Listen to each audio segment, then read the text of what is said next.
Le fils unique d'une femme âgée est déterminé à vendre sa maison après qu'elle la lui ait cédée et se présente avec une équipe de démolition. Le karma le punit sévèrement. Ronald Hartley était un homme ambitieux, mais malheureusement, ses capacités n'étaient pas à la hauteur de ses ambitions.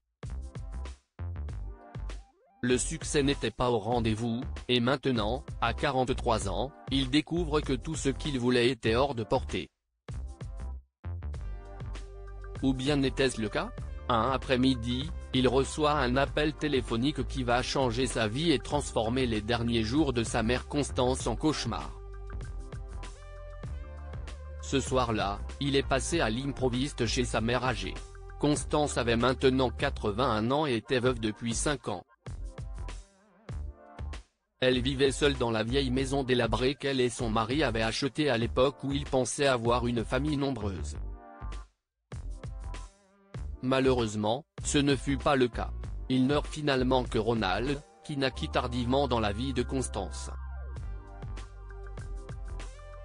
Constance était ravie de voir son fils qui lui rendait rarement visite. « Bonjour maman », dit Ronald en souriant. « Comment vas-tu ? » « Je vais bien, Ronnie », répondit Constance avec joie. « Tu m'as tellement manqué. Oh, j'ai juste été très occupé, tu sais ce que c'est. »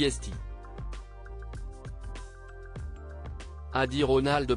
Constance sourit tristement. « Bien sûr, tu es un homme d'affaires important. » « Écoute, maman, » a dit Ronald. « Je me suis inquiété pour toi, à frapper tout seul dans cette immense maison. Je me disais que tu devrais emménager dans un foyer. » Constance était outrée. « Non, » dit-elle brusquement. « Nous avons déjà eu cette conversation, Ronnie, je ne déménage pas. » Mais maman, » a dit Ronald avec douceur. « Tu as 81 ans et ta santé n'est plus ce qu'elle était. Je vais bien, » s'est écriée Constance. « Et j'irais encore mieux si mon fils n'essayait pas de me faire quitter ma maison. » « Mais maman, » a protesté Ronald. « Je veux juste ce qu'il y a de mieux pour toi. »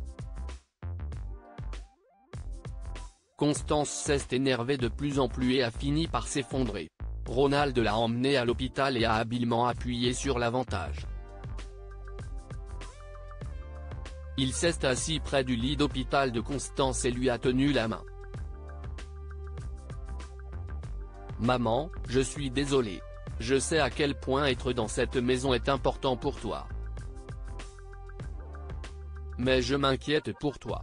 Je pense que tu devrais me céder la maison pour que je puisse m'occuper de certaines choses à ta place pendant que tu es malade. » Constance a accepté. Alors le lendemain, Ronald a amené un notaire au chevet de sa mère et elle lui a cédé sa maison. 2 jours plus tard, Constance se sentait beaucoup mieux et les médecins lui ont donc donné son congé. Constance s'est réinstallée dans sa routine, mais les choses avaient changé et pas pour le mieux. Ronald est venu lui rendre visite. « Nous avons reçu une offre généreuse pour la maison, maman, » dit-il joyeusement. « Plus de 5 millions de dollars, parce que le terrain est très grand. Je ne vendrai pas Ronnie, » a dit Constance. « Alors oublie ça. Ne sois pas si égoïste maman, » a dit froidement Ronald. « Cet argent me serait très utile et je pourrais demander Agnès en mariage. » Agnès? Cette fille rusée? Elle est trop jeune pour toi et tout ce qu'elle veut, si est de l'argent, a dit Constance. « Je ne vendrai pas cette maison. Si, maman, tu vas le faire, » a dit Ronald. Ou plutôt, je la vends. Si est ma maison maintenant. Tu l'as signée. Tu ne peux pas faire ça, s'est exclamé Constance. Je t'ai fait confiance. Eh bien si. L'équipe de démolition arrive demain, alors prépare tes affaires, dit Ronald d'un ton insensible. Démolition, demanda Constance, les larmes aux yeux. Mais pourquoi? Le promoteur veut le terrain, maman, pas la maison, a dit Ronald. Il est donc temps de passer à autre chose et de déménager. Mais lorsque Ronald est arrivé avec l'équipe de démolition le lendemain, Constance n'avait pas fait ses valises. Je ne pars pas.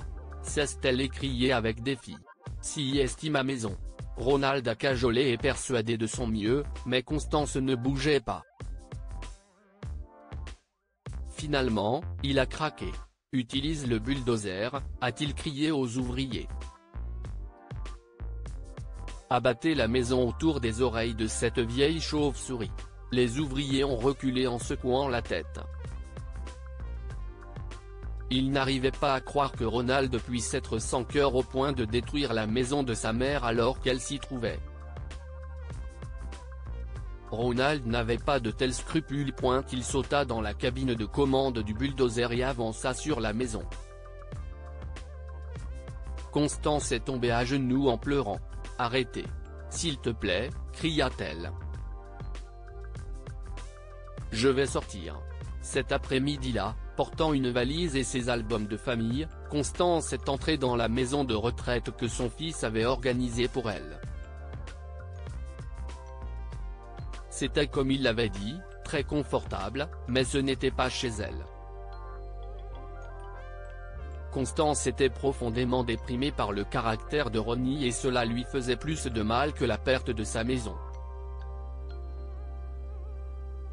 Ronald a épousé Agnès, mais il ne lui a jamais rendu visite. Lorsque Constance est décédée 3 ans plus tard, Ronald a envoyé un chèque pour les funérailles. La vente de la maison de Constance a rendu Ronald riche, et lui et Agnès ont eu 2 charmants enfants. La vie était belle, du moins jusqu'à ce que Ronald commence à vieillir. Sa femme le quitta pour un homme plus jeune, et son fils et sa fille passèrent de moins en moins de temps à la maison. Ils se marièrent à leur tour et Ronald se retrouva seul. Un jour, son fils et sa fille sont venus lui rendre visite. Ils ont regardé sa luxueuse maison avec des yeux avides. « Cette maison est beaucoup trop grande pour toi, papa », a dit son fils. « Oui, et tu es tout seul toute la journée », a dit sa fille. « Nous nous inquiétons pour toi. Nous pensons que tu devrais vendre la maison et emménager dans une belle résidence assistée. »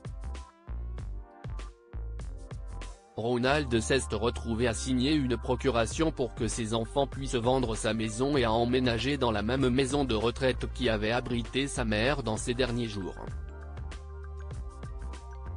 Il ne le savait pas, mais il s'est retrouvé dans la même chambre que celle où Constance avait vécu. Ronald regardait autour de lui. Est-ce que si est ça, la vie? Quand mes enfants étaient petits et sans défense, je les aimais et les protégeais. Maintenant que je suis vieux et sans défense, ils m'abandonnent. Si est alors que Ronald a réalisé, si est ce que j'ai fait à ma mère. J'ai appris à mes enfants à être aussi cruels et ingrats. Si est un constat amer que Ronald emportera dans sa tombe. Que pouvons-nous apprendre de cette histoire? Aimez vos enfants, mais faites attention à vous. Constance croyait que son fils la protégerait, et a fini par regretter de lui avoir confié sa maison. Le karma est un boomerang, alors faites attention car on récolte toujours ce que l'on sème, ce qui est arrivé à Ronald. Partagez cette histoire avec vos amis. Elle pourrait égayer leur journée et les inspirer. Lire aussi, mon mari a transformé notre nuit de noces en catastrophe.